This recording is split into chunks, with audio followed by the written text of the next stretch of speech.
La madrugada del 12 de agosto de 1982, en el kilómetro 14 de la carretera Querétaro-San Luis Potosí, un amasijo de metal blanco y retorcido yacía humeante sobre el asfalto frío.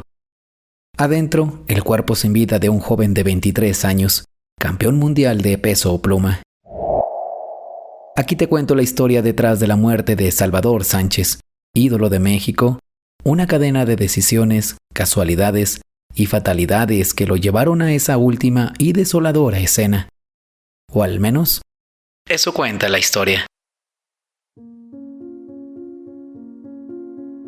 San José Iturbide, en el estado de Guanajuato, fue el lugar perfecto de entrenamiento que Salvador Sánchez había elegido precisamente por su aislamiento, lejos de las distracciones y los halagos de la gran ciudad.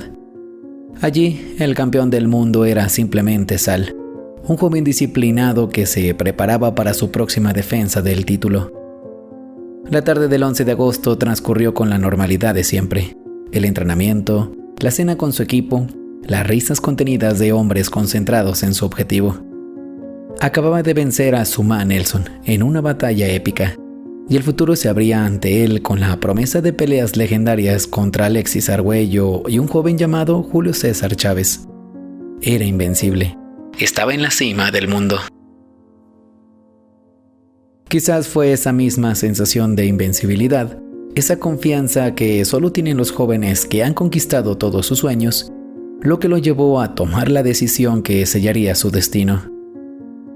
Cerca de las 10 de la noche, después de cenar, anunció a su entrenador Cristóbal Rosas que iría a la cercana ciudad de Querétaro, un tramo corto de no más de 60 kilómetros.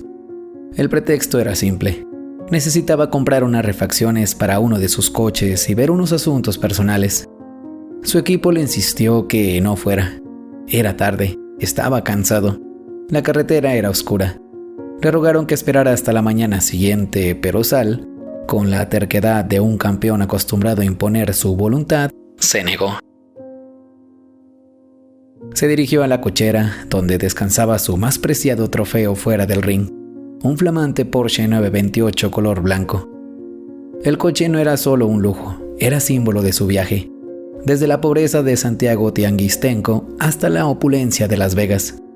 Era una máquina de potencia y una velocidad extraordinarias, un reflejo de su propio estilo en el cuadrilátero.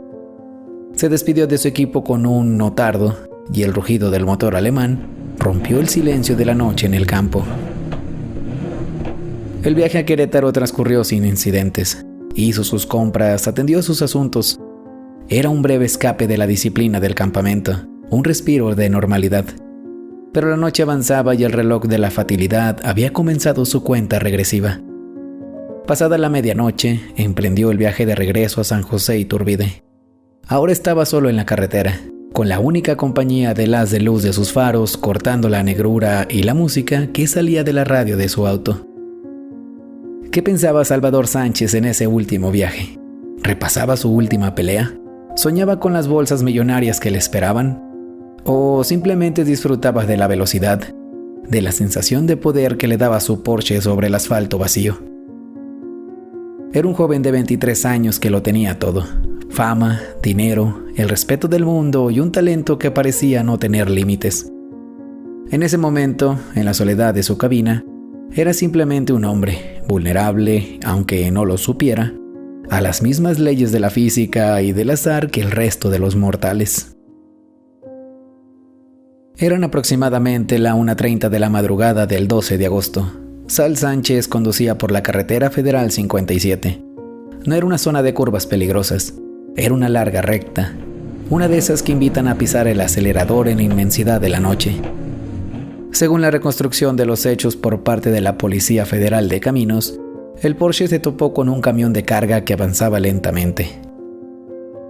Para un coche con la potencia del 928 y para un hombre con los reflejos de Sal Sánchez, rebasar debía ser una maniobra de rutina. Y fue entonces cuando, en una fracción de segundo, el universo del campeón se vino abajo. Al invadir el carril contrario para adelantar al camión, no vio o no calculó correctamente la velocidad del otro vehículo pesado que venía de frente. El conductor del tráiler, al ver las luces del Porsche abalanzarse sobre él, intentó una maniobra desesperada, pero no había tiempo. Lo que siguió fue un estruendo apocalíptico que rasgó el silencio de la madrugada. El impacto fue frontal, devastador. El Porsche, esa obra maestra de la ingeniería alemana, se desintegró, convirtiéndose en un amasijo de hierros irreconocible.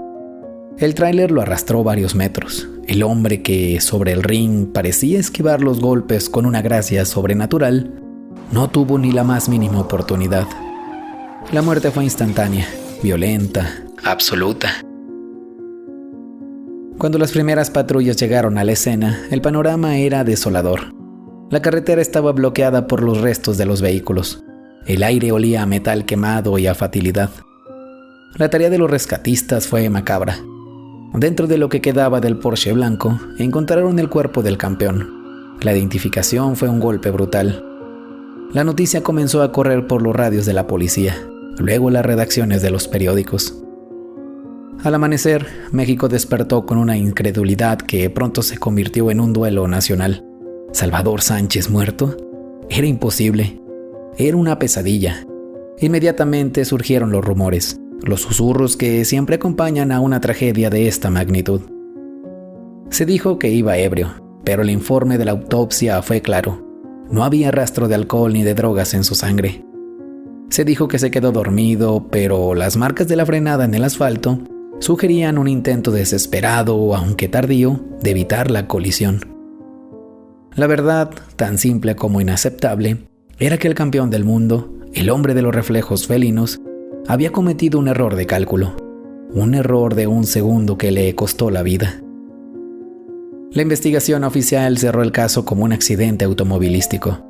Se determinó el cómo, pero el por qué profundo, el porqué de esa decisión de viajar de noche, el porqué de ese instante de distracción o de mala fortuna, es el misterio que se fue con él a la tumba.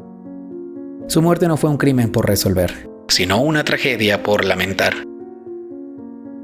El cuerpo de Salvador Sánchez fue llevado a su natal Santiago Tianguistenco, donde un pueblo entero, y simbólicamente una nación entera, lo lloró. Su final no tuvo la épica de sus combates en el ring. No hubo un conteo de 10, solo el silencio abrupto de un motor apagándose en una carretera oscura. El campeón invencible había resultado ser un hombre mortal, y esa brutal constatación es lo que hace su historia tan dolorosamente humana.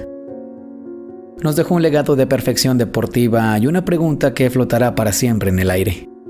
Una pregunta que es la esencia misma de su leyenda. ¿Qué hubiera sido de Salvador Sánchez? Una pregunta cuya respuesta se perdió para siempre en el kilómetro 14 de aquella última carretera. Cuéntanos tú qué piensas sobre este caso. ¿Hasta dónde hubiera llegado el legado de Sal Sánchez si no hubiera ocurrido esta tragedia? Nos encantaría saber tu opinión en el espacio de los comentarios. No nos queda más que agradecer a toda la audiencia. Recuerda que cada semana te traemos una historia igual de interesante a esta. Así que no olvides suscribirte al canal para que no te pierdas ninguna de ellas. Si el video te gustó, no olvides darle like, comentar y compartir. Esto nos ayuda muchísimo para traerte más historias. Te saluda Martín Santana. Nos escuchamos la próxima semana con otra historia de esas del México que se fue, ya que aún hay mucho que contar. O al menos, eso cuenta la historia.